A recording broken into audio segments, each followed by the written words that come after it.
I'm Jason Wright and this is Avery. Today we're going to teach you how to get your dog to fetch a beer. Just remember, go through this whole video before you begin the training process. You're going to need about 4 materials in this whole entire training process. You'll need a beer, a refrigerator, a length of rope about 6 feet long, probably about a ½ inch in diameter or better, and you'll need a dog.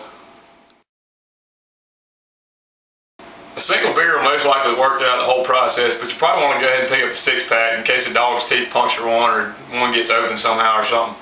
Also, make sure to get canned beers. You can use bottles, the dog will retrieve it the same, but there's a chance the dog might break the glass, and you don't want yourself or the dog to get hurt from broken glass. Another thing is, get the kind of beer you most often drink. That way, once the dog's learned how to get the beer, it's acquainted with the smell and the physical appearance of the can and the beer you drink. That way it knows what it's going for in the refrigerator when you send it back once the dog's learned the trick. Make sure you got a refrigerator shelf that's at an accessible height to the dog. The best height is about, the dog's head height or somewhere right, within a foot of that.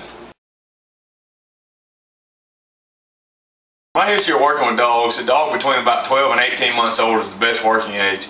They seem to have a longer attention span and they have more of a willingness to learn than a lot of other dogs. Now, older and younger dogs are capable of doing this trick, but it may take more time and a lot more repetitions for them to learn it. Throughout the training process, you got to remember, dogs can associate with a human's tone of voice. When the dog does good, go ahead and reward it with your voice, kind of excited tone and say, good dog, in a happy voice. When it does bad, you want to tell it bad dog and just kind of spank it on the backside where it kind of learns what it's doing wrong.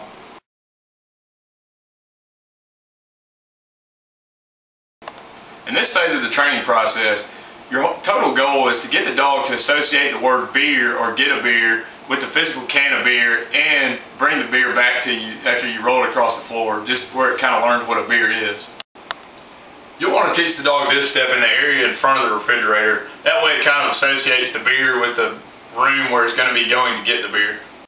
Now, the first step in this phase is to roll the beer across the floor and get the dog to bring it back to you. Use an excited tone of voice. That way it kind of sparks interest in what you're trying to get the dog to do. Hey, get a beer. Get a beer. Bring it here. Bring it back. Good girl. Good girl. Now, some dogs will automatically pick up on this step quick and get the beer and bring it back. Now, other dogs, you may have to actually grab them by the collar and lead them to the beer where they kind of understand what you're trying to get them to go and get. Now, once the dog is getting the beer and it's bringing it back, you'll want to just repeat this process over and over until the dog seems like it's got it down pretty good. Some dogs, when they go to get the can, are going to have a problem. What they're going to do is they're going to bite down too hard on the can. It's going to puncture it with their teeth. Now, there's a couple of steps you can go through in this process to get the dog not to bite down so hard. First, you're going to want to take the can, get the dog sitting down in front of you. Open the dog's mouth with your hands and tell it hold. Put the can in the dog's mouth and just kind of push its nose and bottom jaw back together where it'll hold the can. Hey, hold. Now, once the dog holds the can, it's fine.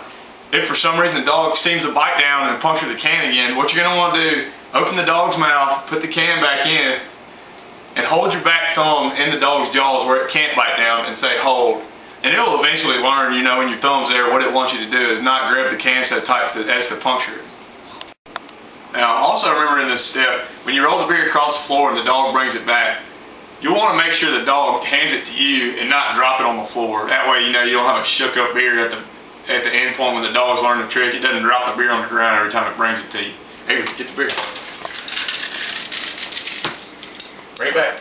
Come on, bring it back. Good girl, good girl.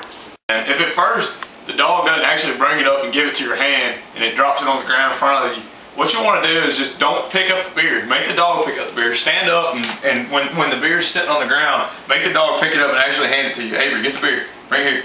Get it here. This way the dog will learn to hold it in its mouth until you physically take it from the dog's mouth.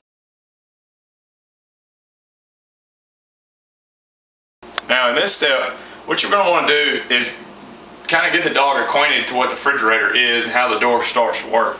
Now what you got to do in this step is take the door, open it all the way and let the dog watch you place the beer in the refrigerator. Make sure you put it on a shelf where the dog can actually get to it. I mean, don't put it up high or, in a drawer or anything like that. But, any of the side doors that are about the dog's head height or the middle shelf in the refrigerator usually work. Now, once you've already got this going on, what you'll tell the dog is get a beer, get a beer, get a beer. Let the dog go to the fridge and get the beer out. You know, it's already seen you put it there, so the dog's gonna know what the beer is. And just keep repeating this step. Get a beer, get a beer, get a beer. Come on, bring it back, bring it back. Good girl, good girl. Now, once you got the dog going inside the fridge with the door open and bringing the beer back, let it repeat this step until, you know, it kind of gets an idea where the beer's going to be in the fridge. And, you know, you may want to actually throw some stuff in there around it where the dog knows to get the beer. You know, you can put mustard, ketchup bottles, or anything like that. But just make sure the dog's bringing back the beer and not something else that it's not supposed to be bringing back.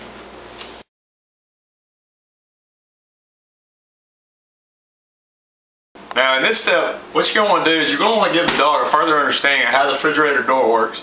And the way to do this is open the door and, you know, have the beer in the same place as it was sitting before, at a reachable height for the dog's head. And you don't open the door quite as far as you did before. You actually kind of want the door to get in the dog's way when it's going to the beer. That way it understands to push the door out of the way to get the beer. Avery, get a beer, get a beer, get a beer. Come on, bring it here, bring it back, bring it back, come on. Bring it back. Good girl, good girl. Once you start this process, gradually each time close the door a little more, that way the dog kind of learns to, you know, when it's cracked just a little bit, it'll learn how to kind of pry it with its nose to get the beer out. And you might want to hold your hand on the door, just make sure it doesn't shut on the dog's head or anything. Avery, get a beer, get a beer, get a beer, get a beer. This way the dog gradually learns how the door works, and it'll open it further and further every time you shut it more and more. Good girl, good girl, good girl. Once the dog's kind of got a good understanding of how the refrigerator door works, you're ready to move to the next phase. That's how to teach it to open the door by itself.